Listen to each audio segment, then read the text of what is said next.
Hey guys, तो देखो आज हम लोग पढ़ेंगे क्लास 12 का द लास्ट लेसन। ठीक है, ये जो चैप्टर है प्रोज का चैप्टर है, पहला चैप्टर है। और हम लोग शुरू करते हैं। और इसको मैं कोशिश करूंगा कि आप लोगों को सिर्फ इसका हिंदी अर्थ ना बताऊं। मैं कोशिश करूंगा कि आप लोगों को इसका कैसे इंग्लिश से कैसे हिंदी समझा जाता है उसको समझना बताऊं। ठीक है, एक एक वर्ड को बताऊंगा, एक एक जो शब्द होते हैं उन सभी को बताऊंगा।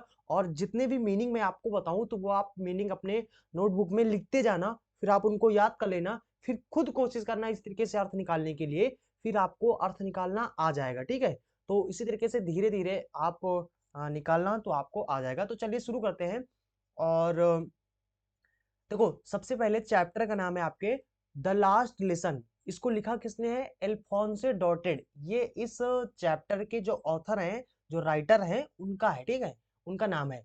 अब यहाँ पर ये जो ऑथर हैं, यहाँ पर सबसे पहले आपको लिखा गया ना अबाउट द ऑथर। ऑथर के बारे में पढ़ेंगे, फिर हम लोग पढ़ेंगे इस लेसन के बारे में, इस पाठ के बारे में। ठीक है, अबाउट का मतलब होता है के बारे में। तो देखो यहाँ से हो सकता है कि आप दूसरी बुक से पढ़ रहे हो। ठीक है, हो सकता है कि आपके बुक में यहाँ से मिले। ठीक है, यहाँ से मैच करें। अगर आपके बुक में यहाँ पूरा शुरू से मैच नहीं कर रहा है तो कोई बात नहीं, यहाँ से कोई सा बुक आप फॉलो करें, यहाँ से जरूर बुक मैच करेगा। ठीक है, तो चलिए शुरू करते हैं। थोड़ा सा हम लोग इस चैप्टर के बारे में, क्या लिखा गया है इस चैप्टर में, और जो आपके इस ऑथर हैं, जो राइटर हैं, जो लेखक हैं इसके, ठीक है, उसके बारे में थोड़ा सा पढ़ लेते हैं। ठीक है, तो देखो यहाँ पे लिखा गया है अबाउट द ऑथर के बारे में पढ़ते हैं। यहाँ पे लिखा गया है एल्फोंसे डॉटेड। एल्फोंसे डॉटेड जो है, जो यानी इस चैप्टर के जो लेखक हैं, जिनका 1840 में जन्म हुआ था और 1897 में इनका मौत हुआ था। कहते हैं कि ये जो थे एल्फोंसे डॉटेड जो थे, ये वाज मीन्स थे एक फ्रेंच, यानी फ्रांस के, फ्रांस एक देश है, उसके नॉबलिस्ट थे। नॉबलिस्ट का मतलब क्या होता है? नॉबलिस्ट का मतलब होता है उपन्यासकार होता है। ठीक है, जो किसी चीज को, किसी उपन्यास को लिखते हैं उनको नॉबलिस्ट बोलते हैं। ठीक है, और क्या थे ये एक शॉर्ट राइटर, एक शॉर्ट स्टोरी राइटर थे। छोटी छोटी कहानियों को लिखने वाले एक लेखक थे। राइटर लेखक दोनों एक ही चीज है। ठीक है, या ऑथर एक ही चीज है। तो उसके बाद कहते हैं द लास्ट लेसन। ये जो द लास्ट लेसन है, जो आखिरी पाठ है ना, या फिर द लास्ट लेसन है जो चैप्टर का नाम है, ये जो है इज सेट इन, इसकी शुरुआत की गई कब? उन दिनों शुरुआत की गई जब फ्रांसो और प्रसियन का वार होता था। ठीक है, फ्रांस और प्रसिया एक अलग अलग देश हैं। इन दोनों का जब युद्ध हुआ हो रहा था, कब? 1870 और 71 में।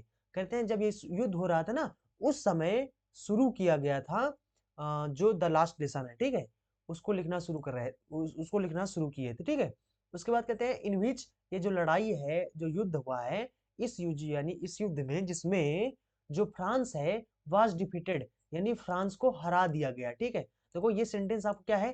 पैसिव वॉइस सेंटेंस है। पैसिव वॉइस सेंटेंस चलो मैं आपको समझा देता हूँ कि कैसे। तो देखो यहाँ पर कैसे आप जानोगे कि कौन सा आपका सेंटेंस एक्टिव वॉइस में है और कौन सा सेंटेंस आपका पैसिव वॉइस में है। जस्ट वन सेकंड, थोड़ा सा इसको हम लोग क्या कर लेते हैं, थोड़ा सा जूम करके बड़ा सा कर लेते हैं, और फिर उसके बाद आपको हम दिखाते हैं। देखो इसमें आपका होगा एक्टिव वॉइस और पैसिव वॉइस। तो ये आपका एक्टिव वॉइस हो गया, पैसिव वॉइस हो गया। ठीक है, देखो पैसिव वॉइस कैसे पहचानोगे कि कौन सा पैसिव वॉइस है, कौन सा आपका एक्टिव वॉइस है? देखो जब कभी भी अगर आपको इज मिल जाए, या फिर आपको एम मिल जाए, या फिर आपको आर मिल जाए, ठीक है, ये मिल जाए, और इसके जस्ट बाद आपको क्या मिल जाए? वर्ब की थर्ड फॉर्म मिल जाए। ठीक है, या फिर आपको वाज मिल जाए, या फिर आपको वर मिल जाए, और इसके जस्ट बाद आपको वर्ब की थर्ड फॉर्म मिल जाए। ठीक है, या फिर यही चीज फ्यूचर में लिखा हो, जैसे विल, वी लगा हो।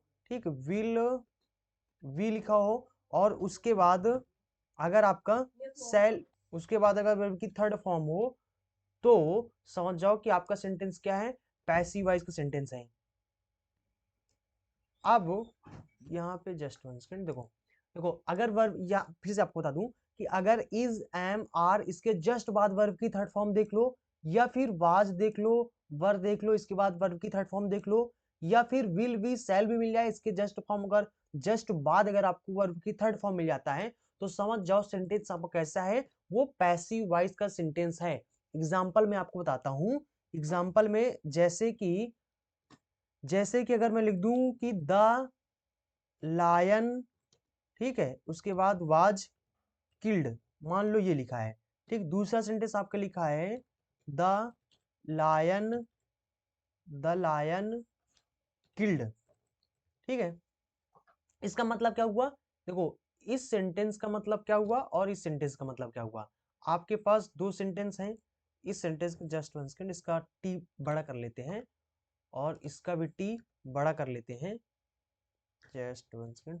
देखो इसका मतलब, देखो कोई भी सेंटेंस हो, उस सेंटेंस में जो वर्ब होता है वो हमें बताता है कि उसमें काम क्या हो रहा है, ठीक है।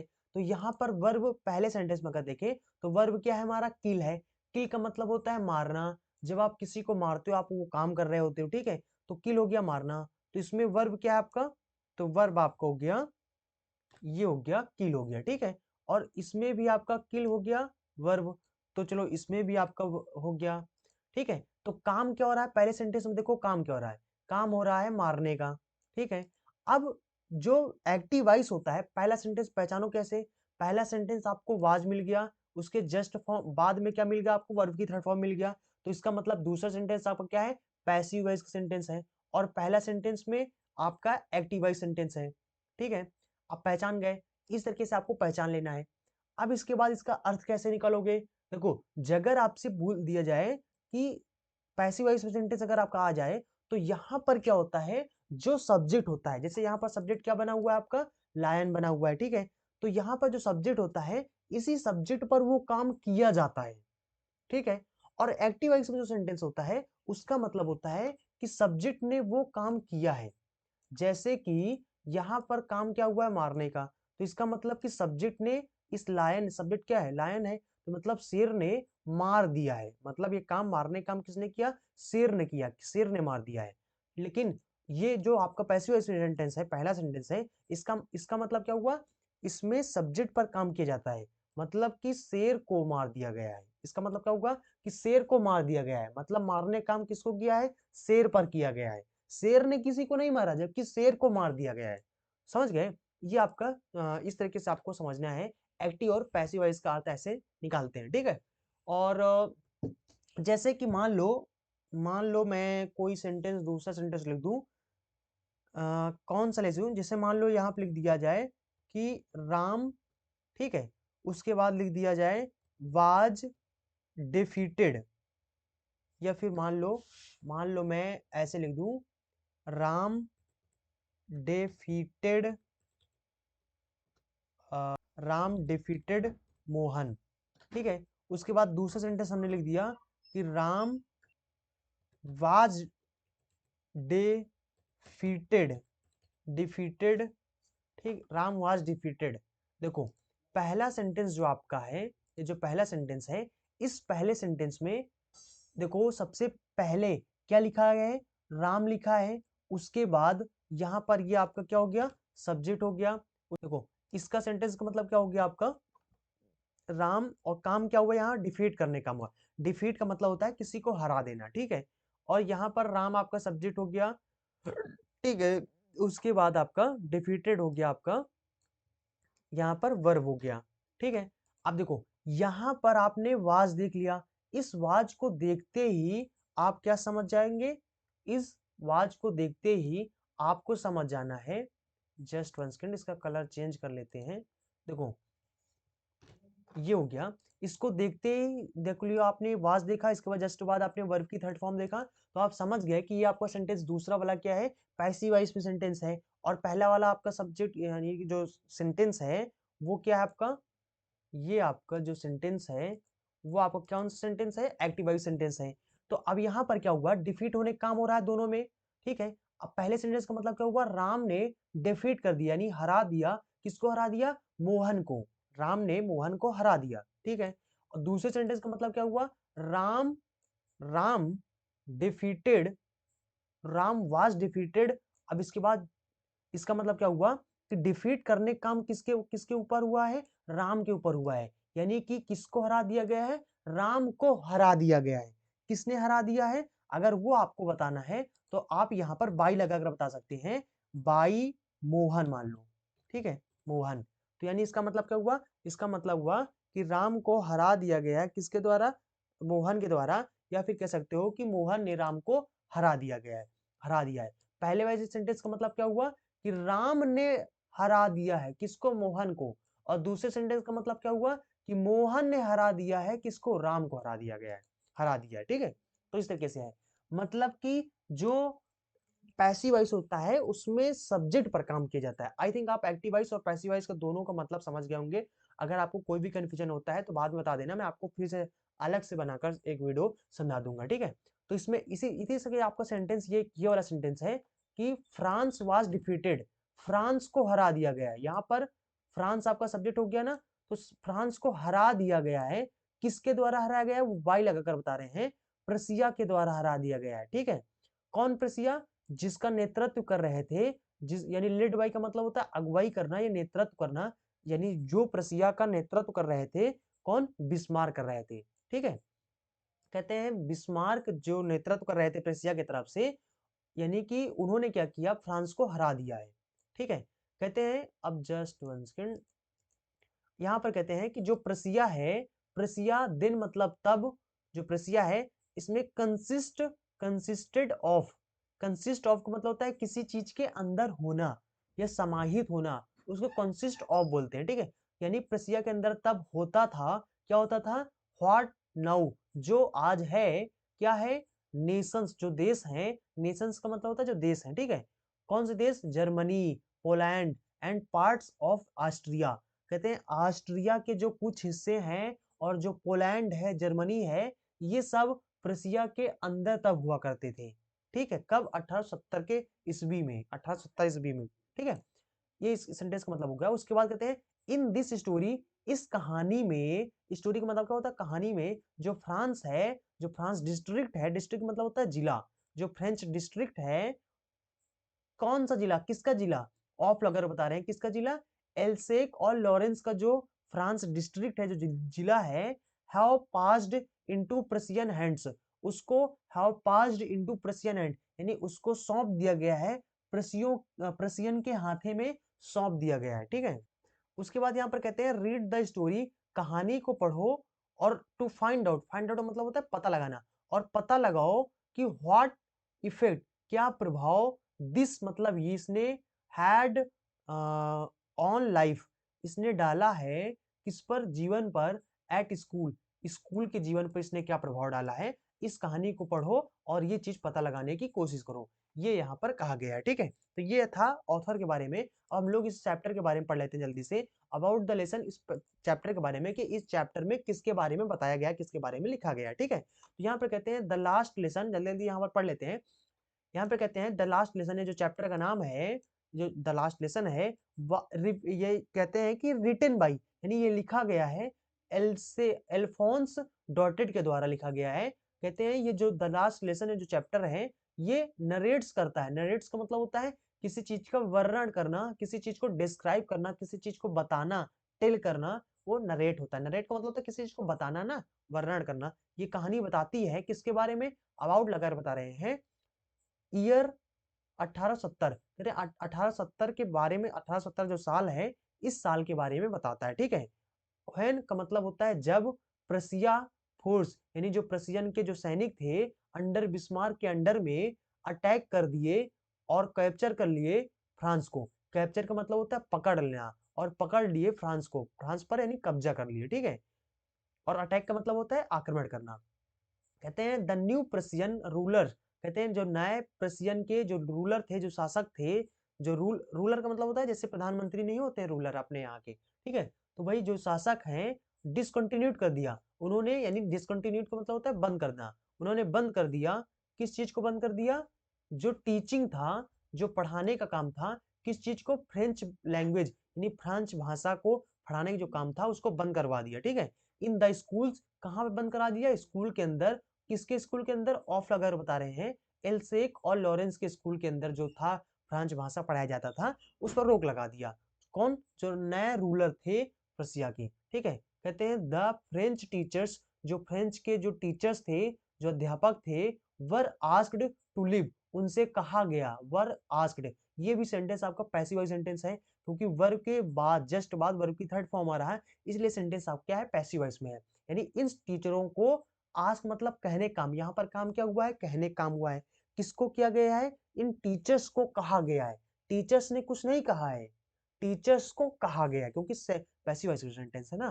तो टीचर्स को कहा गया है टू लीव, कि छोड़ दो, यानी पढ़ाना छोड़ दो। ठीक है, ये हो गया आपका इस चैप्टर के बारे में।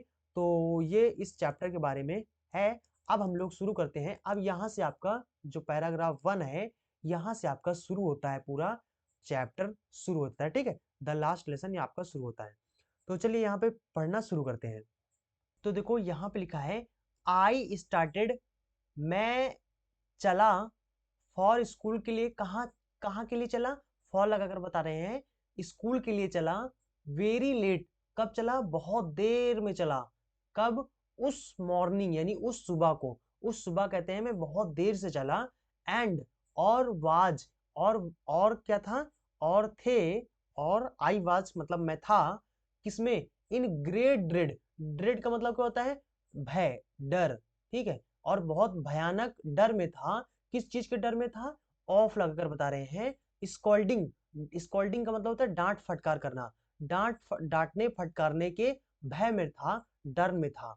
ठीक है, स्पेशली मतलब खास करके, क्योंकि एम हैमिल जो है, हैड सेड उन्होंने कहा था, दैट मीन्स की ही वुड क्वेश्चन, वो सवाल करेंगे, अस्माने हमसे, किस पर, पार्टिसिपल्स पर करेंगे, and I did not know, और आई डिड नॉट नो मुझे नहीं पता था, द फर्स्ट वर्ड एक भी शब्द, अबाउट देम उसके बारे में। ये आपका पूरा एक सेंटेंस है। ठीक है, इतना बड़ा सेंटेंस आपका लिखा गया है। ठीक है, तो आई थिंक आप समझ गए होंगे। फिर से बता दूं, आई स्टार्टेड मैं चला बहुत देर से स्कूल के लिए उस सुबह को, और मैं बहुत डांट फटकार के भय में था, डर में था, खास करके क्योंकि एम हैवेल जो थे उन्होंने कहा था कि वो क्वेश्चन करेंगे, सवाल पूछेंगे हमसे पार्टिसिपल्स पर, और मुझे नहीं पता था एक भी शब्द पार्टिसिपल्स के बारे में। ठीक है, ये इसका सेंटेंस का अर्थ हो गया। ठीक है, उसके बाद यहाँ पे लिखा है, फॉर अ मोमेंट, कुछ क्षण के लिए, कुछ समय के लिए, कुछ सेकंडों के लिए, आई थॉट मुझे लगा या मैंने सोचा। आई थॉट का मतलब होता है लगना या सोचना। ठीक है, आई थॉट मैंने सोचा, किस चीज के बारे में लगाकर, वो ऑफ लगाकर बताया जाता है। थॉट के साथ, थिंक के साथ हमेशा ऑफ प्रीपोजिशन लगता है। ठीक है, तो यानी आई थॉट मैं सोचा, of running away, run away का मतलब होता है भाग जाना, भाग जाने के बारे में मैंने सोचा, एंड और स्पेंडिंग और जाके बिताऊं, द डे यानी दिन को, आउट मतलब बाहर, किसके, डूअर्स यानी घर के बाहर। ठीक है, उन्होंने सोचा कि मैं भाग जाऊं आज, और पूरा दिन आज मैं बाहर बाहर बिताऊं जाके। ठीक है, तो कहते हैं इट वॉज सो वार्म, बहुत ज्यादा, कहते हैं जो मौसम था वो बहुत ज्यादा गर्म था, मतलब दिन जो था वो बहुत गर्मी का था। ठीक है, बहुत गर्म था, सो ब्राइट, और बहुत ज्यादा चमकीला था। चमकीला का मतलब होता है जब सूर्य बहुत ज्यादा निकला होता है, तो उसको बोल रहे हैं, लेखक उसको बोल रहा है कि सूर्य आज बहुत चमकीला था, यानी सूर्य की किरणें बहुत ज्यादा थी। ठीक है, और क्या था, गर्मी बहुत थी। ठीक है, यहाँ पर सेंटेंस कैसे बना है, इट वॉज सो वार्म, इसका मतलब हुआ कि यानी कि जो दिन था वो बहुत गर्म था। अब इसको कैसे बना गया मैं आपको बताता हूँ। देखो, जैसे कि अगर मैं आपको बता दूं, जस्ट वन, बारिश हो रही है, तो आप इसको कैसे बताओगे, it is raining, it is raining today, ऐसे ही तो बताओगे कि आज बारिश हो रही है। जब आप मौसम वगैरह की बात बात करते हैं, ठीक है, तो वहां पर मौसम और संभावना प्रकट करते हैं, तो वहां पर क्या होता है आपका, वहां पर इट का प्रयोग, वहां पर सब्जेक्ट नहीं होता है, तो वहां पर हम लोग इट लगाते हैं। ठीक है, जैसे आपको बताना है ना कि आज बारिश हो रही है, तो वहां कैसे शुरू करते हैं कि इट इज रेनिंग टुडे, आज बारिश हो रही है। ठीक है, उसी तरीके से सेंटेंस आपका बना हुआ है कि it it was so warm, warm का मतलब होता है कि गरम, वार्म का मतलब क्या होगा, गरम। कहते हैं इट वाज सो वार्म, आज बहुत, सो का मतलब होता है बहुत, वार्म मतलब गर्मी थी, बहुत गर्म था, और सो ब्राइट और बहुत चमकीला था, मतलब सूर्य वगैरह निकला था, उसी को चीज, उसी को लेखक बता रहा है। ठीक है, इट वाज सो वार्म, बहुत गर्म था और बहुत चमकीला था, द बर्ड्स वर चर्पिंग, यानी जो पक्षियां थी वो चहचहा रही थी। चर्प का मतलब, चर्पिंग का मतलब होता है चहचहाना, चहचहा रही थी, at the edge, at the edge का मतलब होता है किनारे, किस चीज के किनारे, ऑफ अगर बता रहे हैं यानी वुड्स के किनारे। देखो एक तो आपका होता है वुड का मतलब होता है, जस्ट 1 सेकेंड मैं इसको भी बता दूं, जस्ट 1 सेकेंड। देखो वुड का मतलब होता है, एक होता है WOD, इस वुड का मतलब क्या होता है, इसका मतलब होता है लकड़ी, क्या होता है, इसको बड़ा कर लेते हैं, इसका मतलब क्या होता है, लकड़ी होता है, जस्ट 1 सेकेंड, ठीक है। इसका मतलब क्या होता है, इसका मतलब होता है लकड़ी, लकड़ी होता है, ठीक है। और उसके बाद एक होता है आपका वुड्स, जब इसमें एस लग जाता है तो इसका मतलब होता है जंगल, जंगल, ठीक है। इसका मतलब क्या होता है, जंगल होता है। तो वही चीज यहां पर कहते हैं, क्या कहते हैं कि जो बच्चियां थी वो चहचहा रही थी जंगल के किनारे, और एंड और क्या था, in the open field, open का मतलब होता है खुले हुए, फील्ड का मतलब होता है मैदान, खुले हुए मैदान होता है या खेत होता है, ठीक है। तो खुले हुए मैदान में, बैक मतलब पीछे, ऑफ द सॉ मिल, सा मिल के पीछे, कहते हैं सा मिल के पीछे जो खुला मैदान था वहां पर पक्षियां चहचहा रही थी, और किसके किनारे, और इस जंगल के किनारे, ठीक है। कहते हैं उसके बाद आगे लिखा हुआ है यहाँ पर, द प्रसियन सोल्जर्स, कहते हैं जो प्रसियन सोल्जर्स थे, जो प्रसियन के जो सैनिक थे, वह ड्रिलिंग, ड्रिलिंग का मतलब होता है अभ्यास करना, ड्रिलिंग का मतलब क्या होता है, अभ्यास करना, सुबह सुबह नहीं, वो जो व्यायाम वगैरह अभ्यास वगैरह किया करते हैं फौजी लोग, तो वही कहते हैं प्रसियन के जो सैनिक थे वो जहां पर क्या कर रहे थे, अभ्यास कर रहे थे अपना, ठीक है। कहाँ पर, कहाँ कर रहे थे, वो खुले हुए मैदान में खुल रहे, 100 मील के पीछे खुले हुए मैदान में, जहां पर ये लोग मतलब ड्रिलिंग कर रहे थे, अभ्यास कर रहे थे, ठीक है।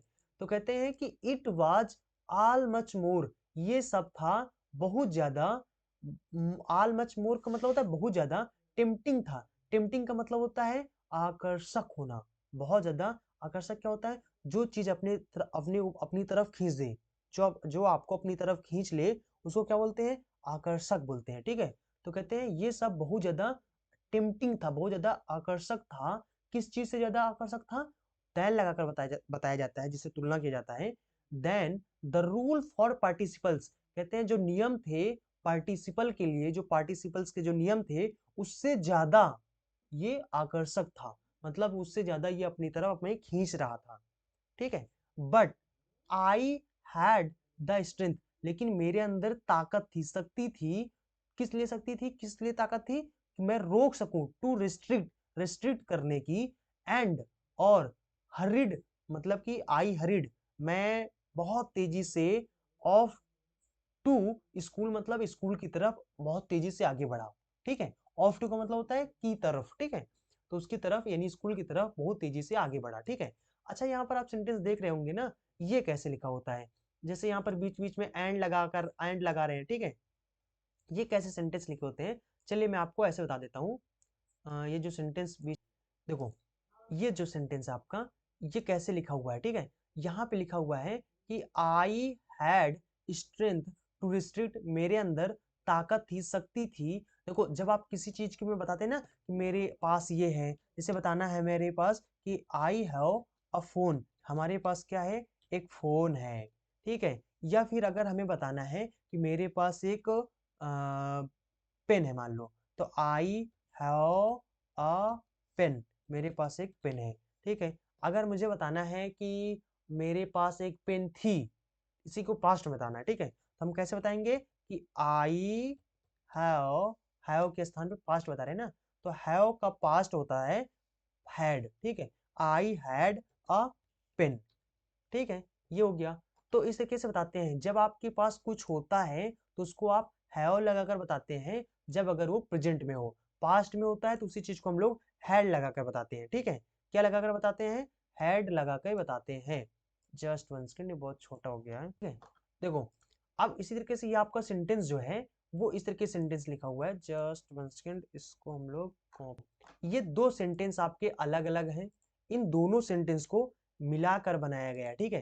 देखो अब यहाँ पर क्या हो गया, ये पूरा पूरा सेंटेंस आपका ऐसे बना हुआ है, ये आपका आई क्या हो गया, आपका सब्जेक्ट हो गया, आई क्या, देखो यहाँ पर दो सेंटेंस लिखे गए हैं, एक का लिखा गया, एक का मतलब होता है आई हैड द स्ट्रेंथ, मेरे पास ताकत थी, जैसे पेन था ना उसी कैसे मेरे पास ये ताकत थी, स्ट्रेंथ मतलब जो ताकत थी, सामर्थ था कि टू रिस्ट्रिक्ट, ये आपका इन्फिनेटिव है, ठीक है। टू रिस्ट्रिक्ट किस लिए, रिस्ट्रिक्ट करने के लिए, रिस्ट्रिक्ट का मतलब होता है किसी चीज को रोकना, रोकने की मेरे अंदर से ताकत थी, ठीक है। उसके बाद क्या लिखा हुआ है, आई हरिड ऑफ टू स्कूल, मतलब इसका मतलब क्या हुआ, आई हरिड, हरिड का मतलब होता है जल्दबाजी करना, जल्दी से, खूब तेजी से जब आप चलते हो ना, खूब तेजी तेजी से जल्दी जल्दी भागते हो, भागने टाइप में जो चलते हो उसको हरिड बोलते हैं, ठीक है। तो आई हरिड, मैं जल्दबाजी किया, ऑफ टू स्कूल यानी कि जाने के लिए, कहां पर, स्कूल जाने के लिए, ठीक है। तो ये हो गया, आपके दो सेंटेंस हो गए। अब हमें इसको क्या करना है, इसको ज्वाइंट करना है। तो ज्वाइंट कैसे करेंगे हम लोग, एंड लगाकर, ठीक है। तो यहाँ पर इसको हम लोग बीच में लगा देते हैं एंड, और एंड लगाकर दोनों सेंटेंस को जोड़ देते हैं।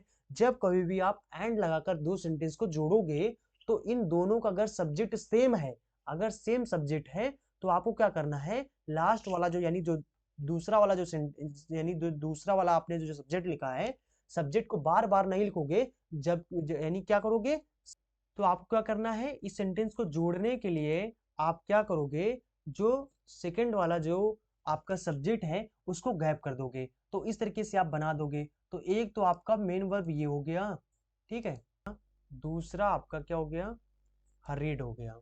इन दोनों का जो सब्जेक्ट है वो कौन है, इन दोनों का सब्जेक्ट आपका आई है, तो यानी कि आई हैड, इस तरह के सेंटेंस ये बनाया गया है।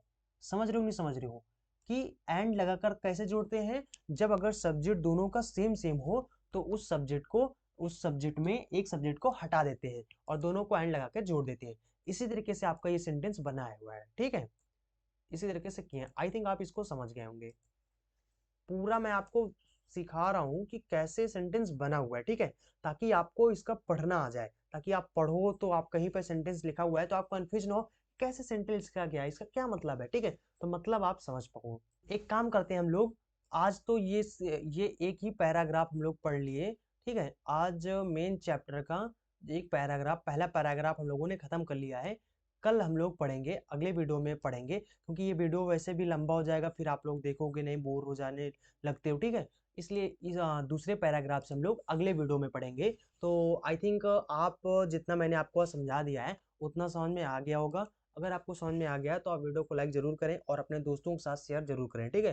तो चलते हैं, मिलेंगे अगले वीडियो में। So thanks for watching and so again next video. अगर आपने चैनल को सब्सक्राइब नहीं किया, चैनल को सब्सक्राइब कर लेना।